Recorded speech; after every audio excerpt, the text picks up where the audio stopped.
गोपिका जीवनस्मरणं गोविंद गोविंद। सद्गुरु विठलदास महाराज की జై. భగవంతుని యొక్క సృష్టిలో చాతుర్వర్ణం మయా సృష్టం అంటూ బ్రాహ్మణస్య ముఖమాసీద్ బాహూరాజన్య కృత ఊరు తదస్య యద్వైశ్య పద్భ్యాం శూద్రోభ్యజాయత అంటూ ఇలా 4 తత్వములను సృష్టి చేశారంట ప్రభు. ఎందుకు ఇది చెప్పినానంటే దీంట్లో ఏది గొప్ప ఏది తక్కువ అనేది కాదు, అన్నీ సమమే. భగవంతుడు చెప్పేటప్పుడు వాళ్ళ యొక్క ధర్మాన్ని చేస్తే అది అందరూ సమమే అని చెప్పినారు ప్రభువులు. అలాగనే ఇక్కడ చూస్తున్నారంటే మీరు ఈ క్షత్రియులైన స్వయంభూమును చూసి కర్దమ ప్రజాపతి నమస్కారం చేస్తున్నారంట. చేసి ఇలా ప్రార్థించిన వెంటనే పైన స్వయంభూమనుని సిగ్గుతో ఆయన్ను చూసి మీరు ఇలా నమస్కారం చేయొచ్చా, మీరు ఎంత పెద్ద బ్రహ్మ మహర్షి అలాగ చెప్పి ఆయన్ని స్తోత్రం చేశారు. ఎందుకంటే ఇక్కడ ఏమిటంటే నువ్వు గొప్ప నేను తక్కువ అని కాదు, వాళ్ళ యొక్క ధర్మం చేస్తే అందరూ సరిసమమే అంటూ భగవంతుడు సృష్టి చేశారు. ఇది వెనకాలనే నువ్వు గొప్ప నేను తక్కువ అని అంతా వచ్చిందే కాబట్టి ఇది అలా కాదు అని చూసేలాగా ఉంది. ఇలా చూసిన తర్వాత కానీ దీంట్లో భగవంతుని గురించి కొంచెం ఎక్కువగా చెప్పే, అతని గురించి ధ్యానించే ఈ బ్రాహ్మం అనే ధర్మం కొంచెం ఎక్కువ. దాన్ని అవలంబించే వాళ్ళని పూజితా బుద్ధితో చూడాలి, మర్యాదగా చూడాలి అనేదే ఇది వచ్చి సృష్టి అయింది. అలాగా ఈ భగవంతుని అనవరతము ధ్యానం చేస్తూ ఉండే ఆ బ్రహ్మ ఋషిని చూసి పైన స్వయంభూమనులు చెప్పినారంట, మీ యొక్క వినయం, మీ యొక్క భగవద్భక్తి ఇదన్నీ మీతో తెలుస్తుంది. మీరు బ్రహ్మ ఋషులు అని ఎవరో వచ్చి మీకు సర్టిఫికేట్ ఇవ్వాల్సిన అవసరం లేదు, సాక్షాత్ భగవంతుడే వచ్చి ఇచ్చేసి వెళ్ళాడు కదా. అందుకోసం దాని గురించే తెలుస్తుంది. మీరు బ్రహ్మ ఋషులు, మీలాంటి బ్రహ్మ ఋషుల్ని ఆశ్రయించి మేము సౌఖ్యంగా ఉన్నాము. మీలాంటి బ్రహ్మ ఋషుల్ని కాపాడేది మా యొక్క కర్తవ్యం. మిమ్మల్ని మేము కాపాడుతాము, మీ చరణారవిందాన్ని ఆశ్రయించి మేము సౌఖ్యంగా ఉంటాము. ఇలా భగవంతుడు సృష్టిలో ఇలా ఉంది అని చెప్పి ఆ సృష్టి విశేషాన్ని చెప్పి స్వయంభూములు కర్దమ ప్రజాపతిని చూసి సంతోషించి పైన కొన్ని విషయాలు మాట్లాడారంట. ఏ బ్రహ్మ ఋషులు జ్ఞానులు భాగవతుల యొక్క చరణధూళిని భగవంతుడు కూడా శిరస్సులో పెట్టుకొని దాన్ని పవిత్రంగా చూస్తున్నారో ఆ పాదధూళినే మాకు కూడా ఆశ్రయంగా ఉంది.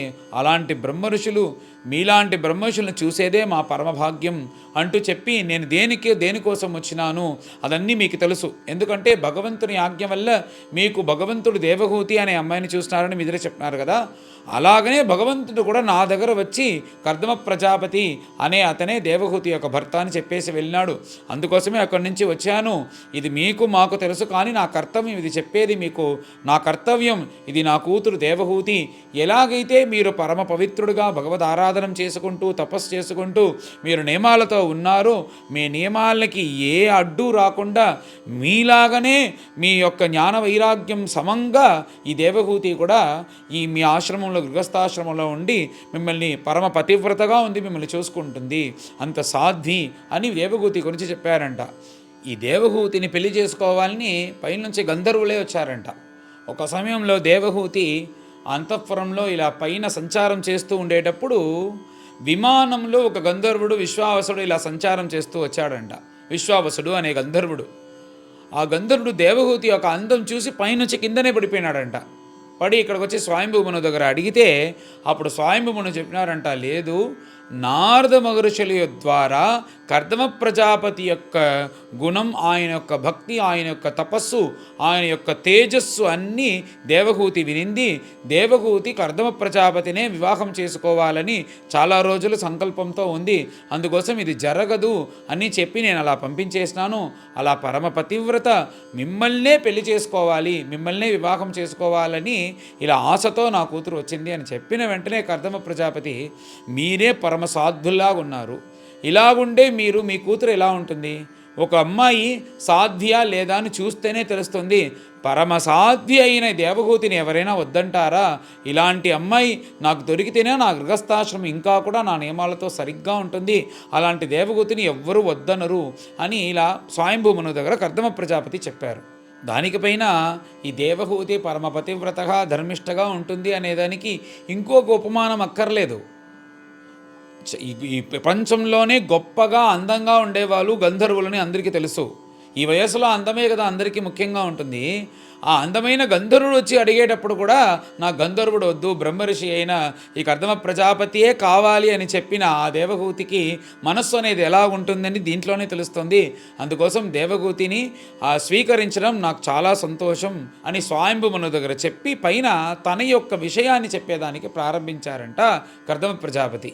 ఇవన్నీ చెప్పిన తర్వాత కర్దమ ప్రజాపతి ఆ స్వయంభూమను చూసి, నాకు ఈ జగత్ సృష్టి, ఈ వివాహం, పైన బ్రహ్మచర్య ఆశ్రమం నుంచి గృహస్థాశ్రమంకి వెళ్ళడం ఇవన్నీ ఒక కర్తవ్యం.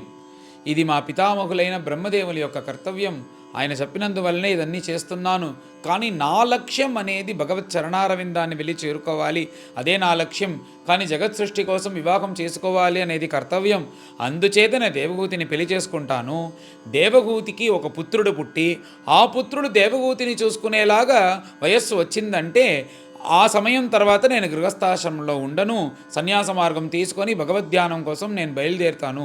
దీనికంతా సరే అని అంటేనే నేను పెళ్లి చేసుకుంటాను అని ఇలా చెప్పిన వెంటనే లోకంలో ఉండే వాళ్ళకి ఎలా అనుకుంటారు, పెళ్లి చేసుకున్నాడు, కొడుకు పుట్టిన తర్వాత ఇలా వెళ్ళిపోతున్నాడు కదా అనుకుంటారు. కానీ దేవహూతి అలా అనుకోలేదంట. ఏమనిందంటే, ఇలాగా గంధర్వులే వచ్చి నన్ను ఆశపడి, నా రూపానికి ఆశపడి ఇలా పెళ్లి చేసుకోవాలని ఇలా బతిమాలినప్పుడు నేను వద్దనేస్తాను. అలాంటి రూపాన్ని చూసి దీంట్లో కూడా ఆయన ఆశపడకుండా పైన భగవచ్చనారవిందంలోనే ఆయన మనస్సు ఉంది కదా అని సంతోషపడిందంట. ఇంకా కూడా కర్దమ ప్రజాపతిని చూసి ఆ దేవహూతిని యొక్క ఆ ముఖారవిందం ప్రసన్నంగా ఉండటం చూసి స్వయంభూమను ఈ విషయం దేవహూతి కూడా ఆమోదించింది అని తెలుసుకొని స్వయంభూమను సరే అని చెప్పి పైన కర్దమ ప్రజాపతితో దేవహూతిని వివాహం చేసేదానికి ప్రారంభించారంట. ఇలా కర్దమ ప్రజాపతితో పాణిగ్రహణమంతా చేసి పెట్టి ఈ స్వయంభూమను శతరూప ఇద్దరు వాళ్ళు బ్రహ్మర్షి కాబట్టి బ్రహ్మర్షికి మనమేమిచ్చేది, ఆయన తపస్సు వల్ల దేనైనా దించుతాడు. అది ఏమేమి చేయబోతారని వెనకాల తెలియపోతుంది మనకు. ఆయనకు మన లౌకికమైన విషయాలను ఇచ్చి ఆయనకి ఏమి ఉపయోగం అంటూ, కానీ తాను తెచ్చిన కొన్ని విషయాలన్నిటినీ ఆ కర్దమ ప్రజాపతికి దేవహూతికి ఇచ్చేసి ఆ శతరూప దేవహూతిని చూసి ఏడుస్తూ పైన కర్దమ ప్రజాపతి దగ్గర చెప్పిందంట, నా దేవహూతిని మీరు బాగా చూసుకోవాలి అని చెప్పి స్వయంభువును శతరూపులు తాను వచ్చిన ఆ రథంలో ఎక్కి ఇలా బయలుదేరుకొని ఇలా వెళ్తూ ఉండే సమయంలో ఆ సరస్వతీ నదీ తీరంలో చూసినామంటే అక్కడక్కడ ఆశ్రమం, ఆ ఆశ్రమాల్లో ఋషులందరూ కళ్ళు మూసుకొని ఇలా తపస్సు చేస్తున్నారంట. ఆ తపస్సు చేసే ఋషులందరూ చూసి ఇది నా పరమభాగ్యం అనుకుంటున్నారంట. ఎందుకంటే ఆయన రాజ్య పరిపాలన చేస్తున్నారు కదా, తనకు ఉండే సమయంలో కొంచెంసేపే భగవద్ధ్యానం దొరుకుతుందంట. కానీ వీళ్ళందరినీ చూసి ఆయనకు చాలా సంతోషం అంట. ఎంత ఏకాంతంగా భగవద్ధ్యానం చేసుకుంటూ వీళ్ళందరూ ఇక్కడ ఆనందాన్ని అనుభవిస్తున్నారు అంటే వాళ్ళందరినీ చూసుకుంటూ అక్కడి నుంచి బయలుదేరి తన యొక్క ఊరైన బర్హిష్మతి అనే నగరానికి స్వయంభూమను వచ్చి చేరుకున్నారు. తన నగరానికి చేరుకునేటప్పుడు ఆ జగత్ సృష్టిలో ఎవరైతే సృష్టి అయినారో వాళ్ళందరూ ఆ స్వయంభూమను శతరూపకి స్వాగతం పలికి అక్కడ రాజ్య పరిపాలన చేస్తూ ఉన్న స్వయంభూమను భగవదారాధనం చేశారంట. భగవదారాధనం అంటే ఆ కాలంలో భగవదారాధనం అంటే యాగయజ్ఞములు. ఇలాగ శ్రేష్టమైన యాగయజ్ఞములను చేసి ఋగ్వేదంతో భగవంతుని పిలిచి, యజుర్వేదంతో భగవానికి హవిర్భాగమిచ్చి, సామవేదంతో స్తోత్రం చేసి ఇలా భగవంతునికి సర్వదేవతలకు హవిర్భాగమిచ్చి ఆరాధన చేస్తూ ఆ ఉత్తమమైన జీవితాన్ని ఇలా గడుపుతూ ఈ భూలోకాన్నే పరిపాలిస్తూ స్వయంభూమును ఇలా బర్హిష్మతి అనే నగరంలో రాజ్య పరిపాలన చేస్తున్నారు. ఈ ప్రపంచంలో మనకి 3 విధమైన దుఃఖములు, ఆధ్యాత్మిక, ఆదిదేవిక, ఆదిభౌతిక అంటూ ఈ 3 దుఃఖములకు కూడా అది ఏది ఆయన దగ్గర రాకుండా ఇలా భగవద్ ఆరాధనంతో ఆయనకి ఏమిటంటే అన్ని సంపదలు ఉన్నాయంట. ఈ గంధర్వులు మొదలైన దేవతలందరూ వచ్చి ఆయన రాజ్యంలో వచ్చి ఆయన పాడుతూ ఇలా స్తోత్రం చేస్తూ వెళ్తారంట. కానీ ఇలాంటి విషయాల్లో దేంట్లో కూడా తన మనస్సుని ఇలా పెట్టకుండా భగవంతుని యొక్క చరణారవిందంలో అనరతం ధ్యానం చేస్తూ పరమ భాగవతోత్తమునిగా ఇప్పుడు మనం లౌకికంగా చెప్పే ఈ జాగ్రత్త, స్వప్న, సుషుప్తి వీటన్నిటిని దాటి తురియ అవస్థ అయిన సమాధి స్థితిలో అనవరతము భగవంతుని ధ్యానం చేస్తూ ఇలా ఆనందకరంగా రాజ్య పరిపాలనం చేసుకుంటూ భగవంతుని ధ్యానం చేసుకుంటూ ఇలా ఆనందకరంగా ఆ రాజ్య పరిపాలన చేసే స్వయంభూమను, ఆ స్వయంభూమను యొక్క కుమార్తె అయిన దేవహూతి కథను పైన చెప్తాను అని చెప్పి ఈ అధ్యాయాన్ని పూర్తి చేశారు. పైన అందరం కలిసి పారాయణం చేస్తాం. అథ 12వ అధ్యాయః मैत्रेय उवाच एवम् आविष्कृताशेष गुणकर्मोदयो मुनिम् सव्रीड इव तं सम्राट् उपारतमुवाचः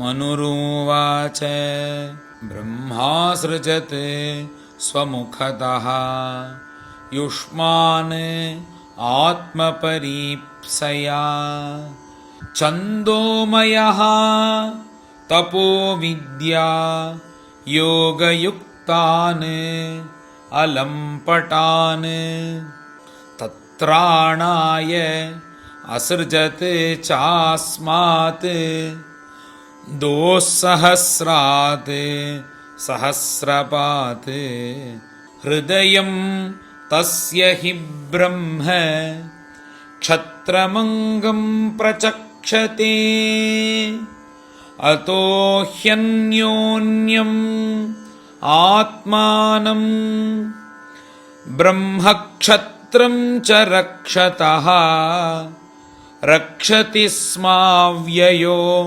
देवः स यः सदसदात्मकः तव सन्दर्शनादेव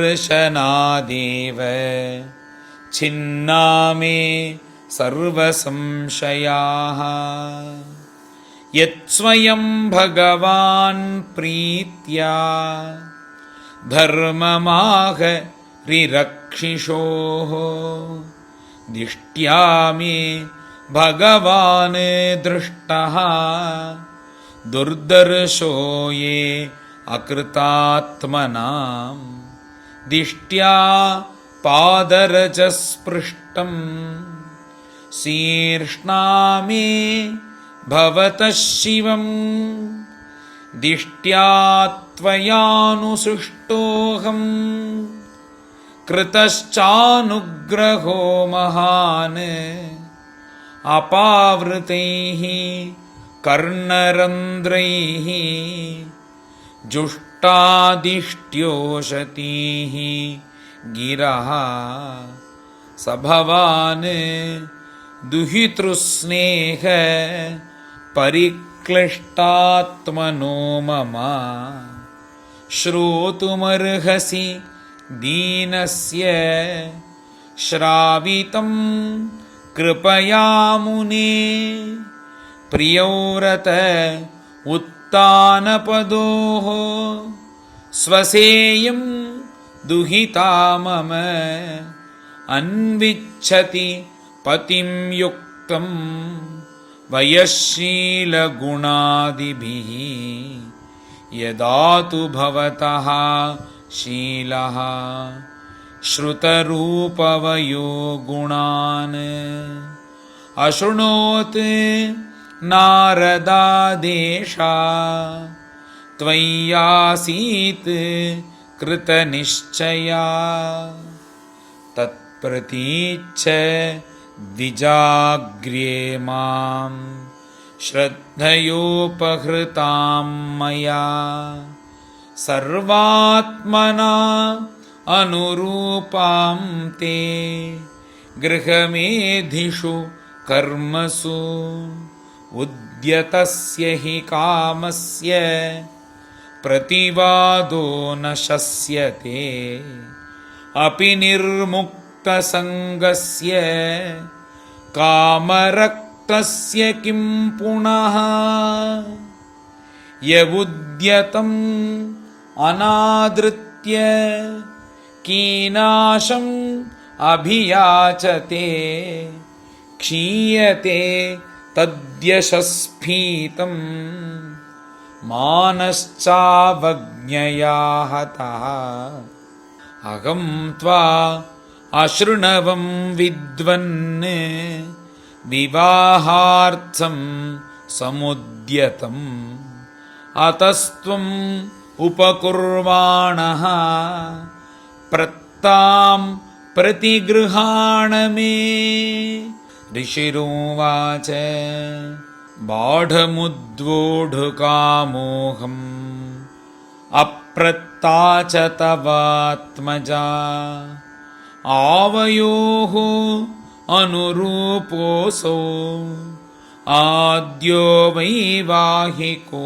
विधिः कामः स भूयात् नरदेवते स्याः पुत्र्या समाम्नाय विधौ प्रतीतः क एव ते तनयां नाद्रियेत स्वयैव कान्त्या क्षिपतीमिव श्रियम् यां हर्म्यपृष्ठे क्वनदङ्घ्रिशोभां विक्रीडतीं कन्दुकविह्वलाक्षीं विश्वावसुः न्यपतत्स्वाद्विमानात् विलोक्य सम्मोह विमूढचेताः तां प्रार्थयन्तीं ललनाललामम् असेवितश्री चरणैरदृष्टाम् वत्सां मनोः उच्चपदस्वसारम्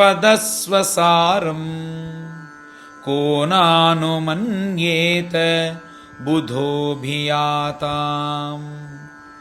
अतो भजिष्ये समयेन साध्वीं यावत्तेजो बिभ्रयात् आत्मनो मे अतो धर्मान् पारमहंस्य मुख्यान् शुक्लप्रोक्तान् बहुमन्ये अविहिंस्त्रान् यतो भवत् विश्वमिदं विचित्रम् संस्थास्यते यत्र च वावतिष्ठते प्रजापतीनां पतिरेष मह्यं परं प्रमाणं भगवानन्तः मैत्रेय उवाच सवुग्रधन्वन्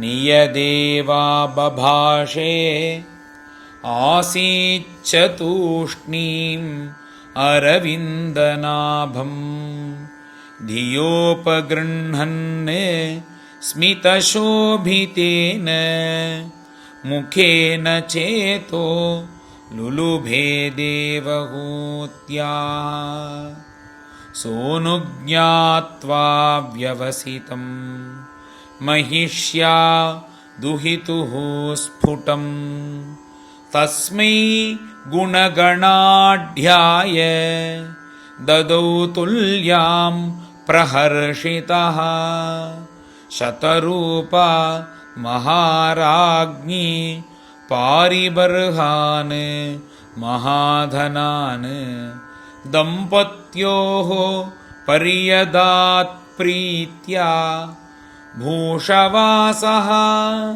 परिच्छदान् प्रत्तां दुहितरं सम्राट् सदृक्षाय गतौ यथः उपगुह्य च बाहुभ्याम् औत्कण्ठ्य उन्मथिताशयः अशक्नुवन् तद्विरहं मुञ्चन् बाष्पकलां मुहुः आसिञ्चत् अम्बवत्सेति नेत्रोदैः दुहितुः शिखाः आमन्त्र्य तं मुनिवरम् अनुज्ञातः सहानुगः प्रतस्थे रथमारुह्य सभार्यः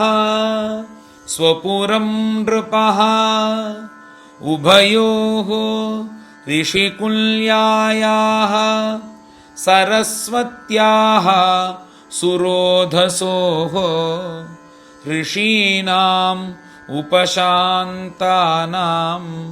पश्यन् आश्रमसम्पदः तमायान्तमभिप्रेत्य ब्रह्मावर्तात् प्रजाः पतिम् गीतसंस्तुतिवादित्रैः प्रत्युदीयुः प्रहर्षिताः बर्हिष्मती नाम पुरी सर्वसम्पत् समन्विता न्यपतन् यत्र रोमाणि यज्ञस्याङ्गं विधुन्वतः कुशाः काशास्त एवासन् शश्वत् हरितवर्चसः ऋषयो यैः पराभाव्य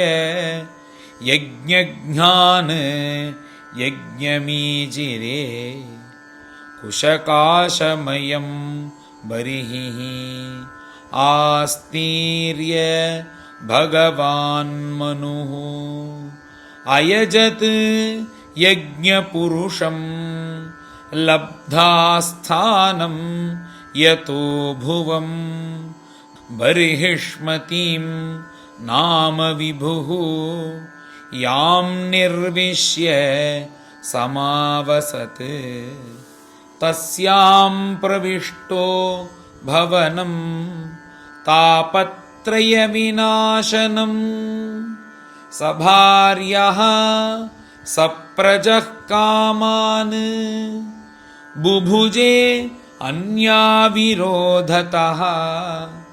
सङ्गीयमान सत्कीर्तिः सस्त्रीभिः सुरगायकैः प्रत्यूषेषु अनुबद्धेन हृदा शृण्वन् हरेः कथाः निष्णातं योगमायासु मुनिं स्वायम्भुवं मनुं यदा भ्रंशयितुं भोगाः न शेकुः भगवत्परम् अयातयामाः तस्यासन् यामाः स्वान्तरयापनाः शृण्वतो ध्यायतो विष्णोः कुर्वतो ब्रुवतः कथाः स एवं स्वान्तरं निन्ये युगानाम् एकसप्ततिं वासुदेवप्रसङ्गेन परिभूतगतित्रयः शारीरा मानसा दिव्याः वैयासे ये च मानुषाः भौतिकाश्च कथं क्लेशाः बाधन्ते हरिसंश्रयम् यः पृष्टो मुनिभिः प्राह धर्मान् नानाविधान् शुभान्